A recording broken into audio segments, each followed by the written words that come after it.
Good morning, this is Kelly. I hope you're doing well. I just wanted to share with you something that I've been using kind of to get me going with art. It's a list I found on Pinterest.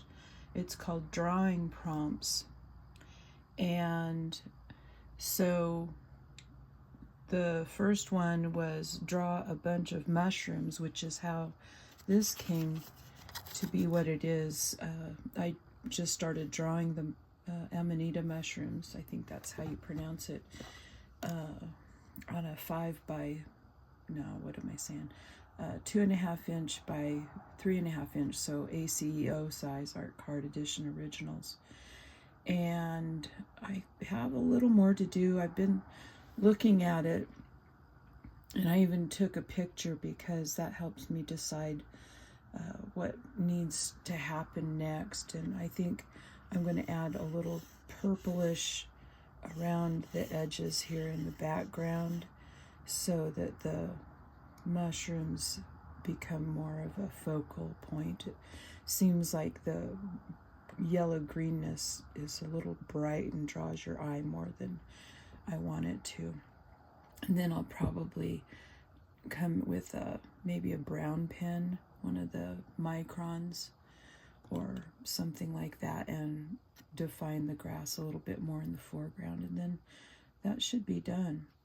And so the next prompt was to draw fruit with your non-dominant hand. Well, I'm ambidextrous, and a lot of times I'm not even aware when I switch hands.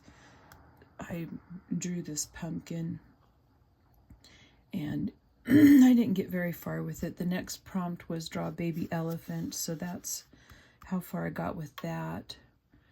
And then draw your pet or the pet you want. Well, I'd like to have a gray kitten. Well, that was looking a little bit more like Tigger than a kitten, so I've gone back to the drawing pad to do a little practice, and that's where I'm at today. And I'm using this, let's see if I can get it, there we go, the Blackwing Palomino pencil. It has a rectangular, almost flat eraser on the end. The pencil point, I don't know if you want to call it lead, graphite, whatever, it's very soft. It's hard to keep it pointed. Let me get these out of the way so I'm not moving them around. And then you can see my notes up here from another list that was giving prompts. And I kind of lost interest in that one.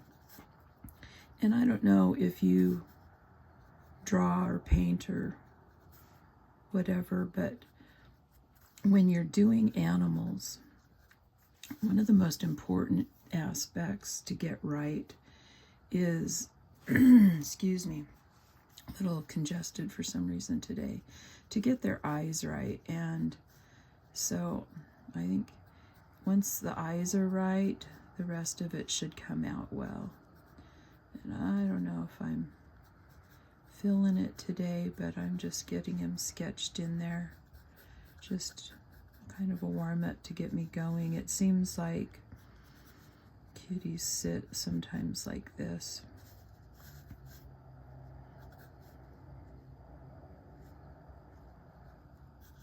So this is his front leg and paw. There's the back legs kind of sideways there, and I guess I'll put his tail like that there too.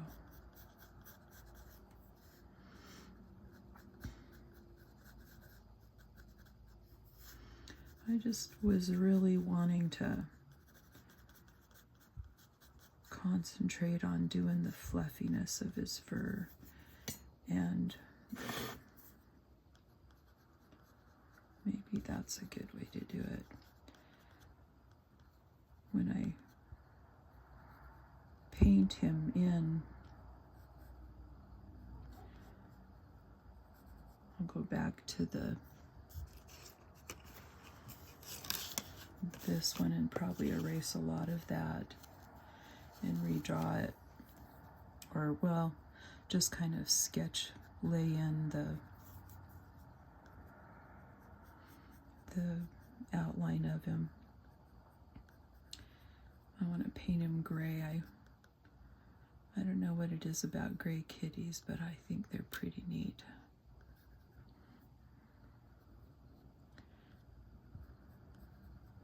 So I want to paint him gray. I'll probably use the Payne's gray that I already have on my palette. They usually have a ruff here on the front, don't they? A little bit of a poofy, furry spot. And then they have this smoother, shorter hair that lengthens. I want them to be a little bit fluffy. I don't know how well my sketch is showing. Then he'll have whiskers. The ears kind of have a wispy little bit in the inside of the ear. See, how do I want to do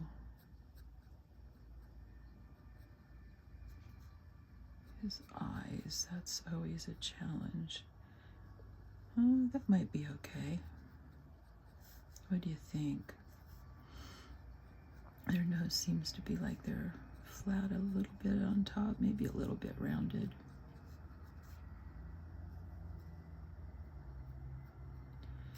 And get his reflective spot in there.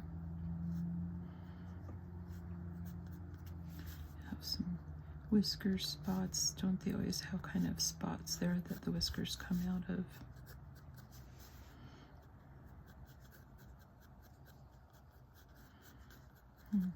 That kind of looks too long, doesn't it?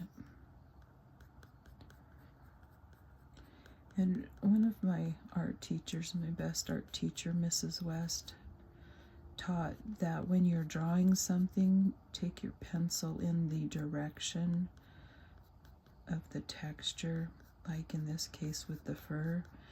If you will do that, if you look at the fur on cats, it'll help you see that on their legs, their fur tends to go this way, and on their faces, it kind of spreads out from the nose. And by doing that, you lend more dimension and, I guess, convincing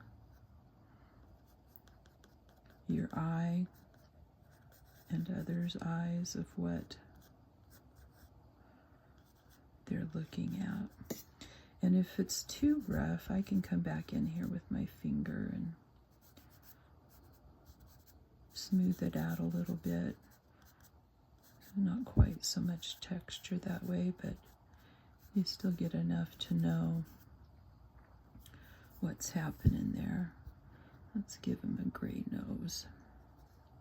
It's probably too big on the nostril flare there, huh? But it's started, and that helps me when I go then to the one I want to paint, to lay it in there and get that more convincing. And the hair on his tail is going to stick out a little bit more like that, and kind of try to give him a convincing roundness. And part of that would be laying in more shadow here underneath, a little darker. His little furry tail starting to curl around.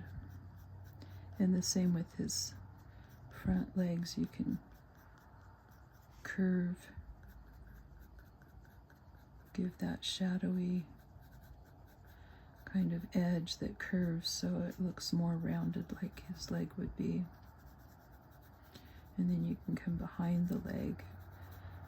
So for me, the light's coming from the left, so the lighter part of his leg will be here, which means the shadowy part will be here. So one way to make the light and shadow contrast with each other is lay your shadow next to where a lighter spot would be. And that'll make that leg stand out a little bit more, and so I need to kind of give his jaw a little bit more of a shadow, give him more shape, then bring more roundness and shadow over here. And they always have little tufts on their ears, don't they?